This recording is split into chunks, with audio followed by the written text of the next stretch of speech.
Huge legal news coming out yesterday.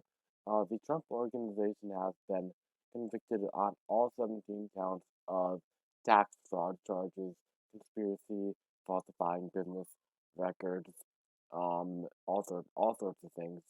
As this article says, Trump himself was not directly involved, but obviously his company that he has ownership over has been found guilty of all 17 of these counts.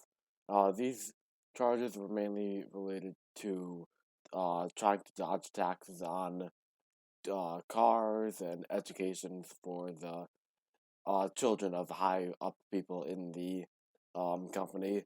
So huge legal news here.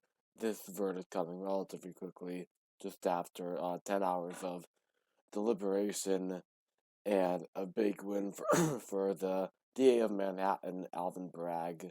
Um, as as we expect, Trump is just declaring all of this as a huge witch hunt and citing other things about Democratic run crime cities. He's claiming that the obsession of New York prosecutors on to him and his organization, those investigations, have led them to be less effective at investigating and doing justice for violent crime, claiming that murder rates are at an all-time high, which is not actually true in the city.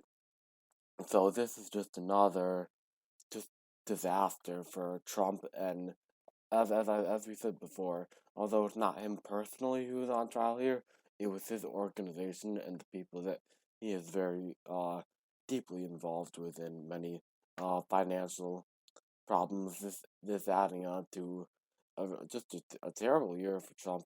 Honestly, criminal investigations for January 6th and the stolen document fiasco, and a personal investigation by other New York justice officials about Trump's personal taxes and um, financial activities involving his children, too.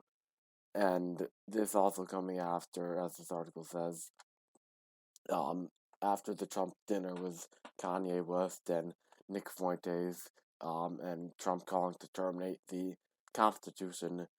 A lot of public backlash, even for Republicans, from Republicans for Trump, which is new to this extent, and just really taking his current running. But Trump is pushing forward with his presidential run and attacking everyone. The typical playbook that you would expect from Trump, just more on the legal side of this.